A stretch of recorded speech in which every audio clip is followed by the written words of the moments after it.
नमस्कार दोस्तों, मैं हूँ मनविंदर और मेरे चैनल पे आप सभी लोगों का बहुत स्वागत है।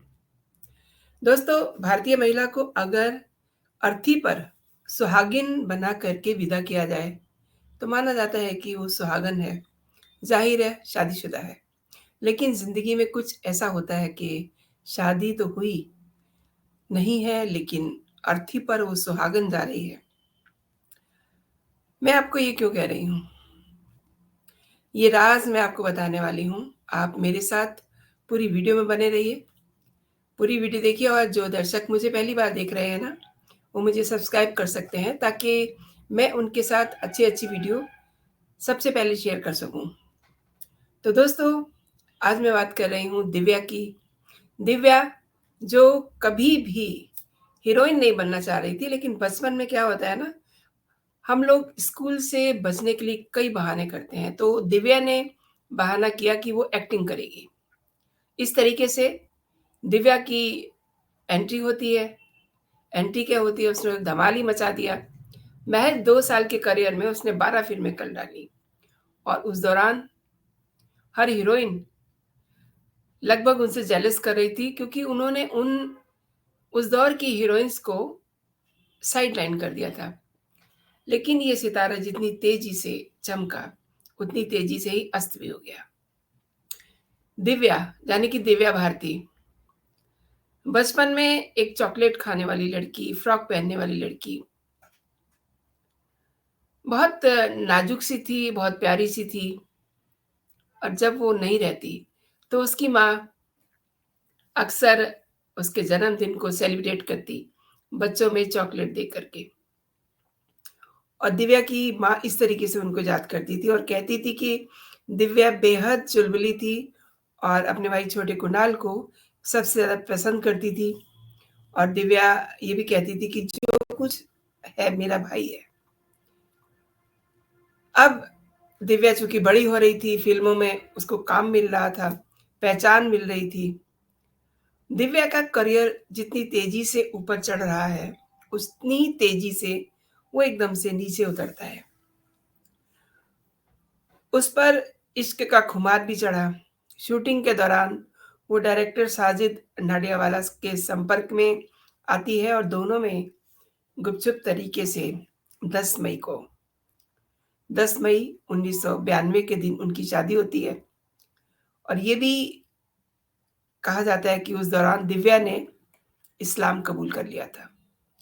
अपना नाम उसने सना नाडियाडवाला रख लिया था। हालाँकि करियर पे असर ना पड़े इसलिए उसने इस रिश्ते को दुनिया से छिपा के रखा था।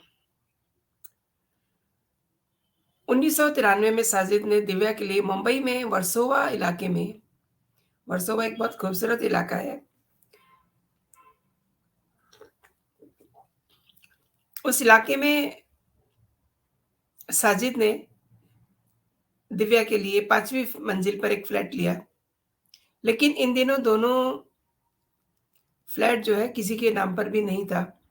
दरअसल दिव्या यहाँ पे किराए पे थी और यहीं उसके रिश्तेदार अक्सर उससे मिलते थे, आते-जाते रहते थे।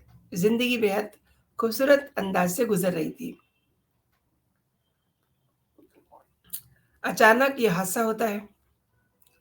5 अप्रैल 1993 का दिन था। उस दिन दिव्या हैदराबाद से मुंबई लौटी थी। बहुत खुश थी क्योंकि उसी दिन उसने 4 बेडरूम के फ्लैट की डील साइन की थी। इन सभी चीज़ों में दिन कब बीत गया उसे कुछ पता नहीं चला। हालाँकि शाम के वक़्त घर में एक छोटी-सी गेट टुगेदर चल रही थी, पार्टी चल रही थी। उसमें फैशन डिज़ाइनर नीता लूला और उसके पति श्याम लूला मौजूद थे। किचन में मेड काम कर रही थी और दिव्या, नीता और श्याम तीनों लिविंग रूम में ड्रिंक कर रहे थे। थोड़ी ही देर के बाद दिव्या उनके पास से उठती है और खिड़की की तरफ जाती है। वहाँ पे ग्रिल नहीं लगी थी। अचानक ही वो 5वीं मंजिल से नीचे गिरती है। पूरा शरीर उसका खून से लथपथ।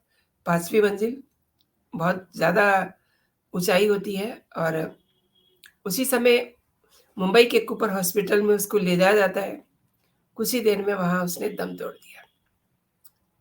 आज दोस्तों 30 साल हो गए हैं इस घटना को, लेकिन आज भी दिव्या की मौत की गुत्थी सुलझ नहीं पाई है।